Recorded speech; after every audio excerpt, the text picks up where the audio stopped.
go for a break, or we can have Casey answer a couple questions. What do you guys want? Okay, so if anyone does need to get something to eat, a drink, or go to the bathroom, just excuse yourself quietly. Everything is still available for you back there. We figured you probably want Casey to answer a few things. You need one of those big hooks, you know, with a long stick that you put around my... People would stay here all night, I'm sure, to hear you talk. Okay, so, Sue, you had your hand up very early, yes. Hi, Casey, how are you? I'm right over here. Hey!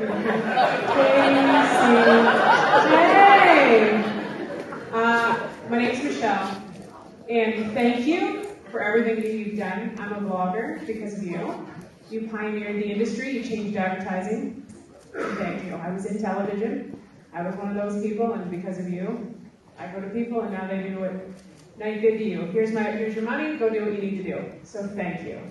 My question, thank you. It's because of what you did. You made that medium successful, and you showed people that it's content driven. I mean, so I have two questions for you. One of which is you are. Wait, hold on. What's your channel called? Michelle Ferrari. Oh, thank you. Thanks, Casey. Michelle Ferrari. Two questions. You are a skilled, you're amazing at production value. You do great things. The balance between content versus quality, like this is just as valuable if you're saying the right thing. Where do you see that going in terms of television, and what's your projection for that? I mean, when it comes to technology and production, which I appreciate the compliment, but didn't I preface this whole talk by saying my entire video for today is out of focus? I never know what I'm doing with production, and I think when it comes to technology as a whole in video production, it's a race to the bottom. I mean, my cell phone in your hand, they shoot 4K video, that's incredible.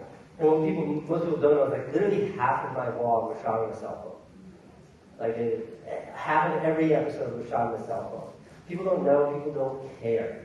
The race to the bottom means the technology, the hardware itself, this stupid stuff. Like I like it because I'm tech and I'm a nerd, but like it's just going to disappear.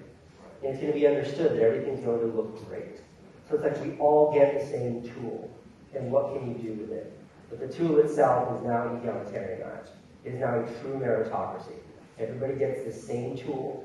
And like with that tool, you can like wage war and build an empire. Or with that tool, you can like shoot a stupid cat video that like goes viral and I'm like watching 100 times. But it changes the value. So like for all the people in here who are advertisers that want to go out and make a high production quality video for their client, and they want to charge this amount of money, but I go to them, I'm a blogger, and I'm like, hey, listen, I can shoot it on my iPhone and hold it up, and I'm going to get way more engagement, way more views than that high-end production value.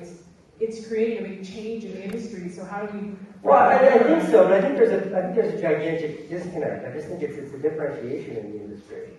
I think that feature films we see today, everything from Star Wars to every movie that's not made for an Oscar this year was not shot on digital, not shot on celluloid.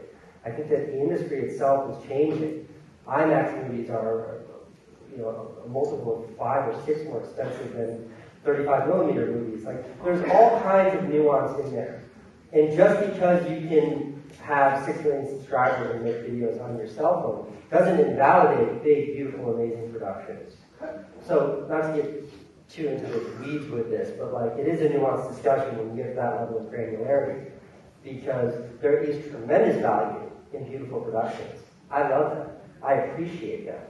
But that doesn't mean that an incredible story can't be told using the most primitive technology. One example, my favorite example, is I saw this Mike Tyson documentary, this was a couple years ago, in the theater, an independent theater in New York City. And then the same day, because Candace had just broken up with me, so I go to the by myself. The same day, I went and saw Transformers 3, or whatever the hell it was. And so I watched this movie that was literally just the camera fixed on one man's face as he was talking for 2 hours. And then the next movie was a $200 million production, the most ambitious CGI in the history of cinema. I fell asleep in Transformers, and I was fixated by Mike Tyson's stories. So it is like, it is always the quality of what is delivered, not how it's delivered. But the nuance of that doesn't mean that it invalidates one or the other. Like, Taxi Paul, Rich Paint, and it's always what you do with it. Any other 25-part Yeah, we questions? go. Thank you. One more question. We got a couple. That's it? This This is Q and Q. I know. Yeah, QA. Yes, QA. We got a minute, 2.5 minutes on the clock, so you have a 10-second question. I'm not going to pick because I can't consider it. You want to what? No, I want you to pick. You want me to pick? Yeah, I want you to pick. Okay, well, sure. Hey Casey, how's it going? You gotta be loud. Is that your question? The answer is good. Thank you.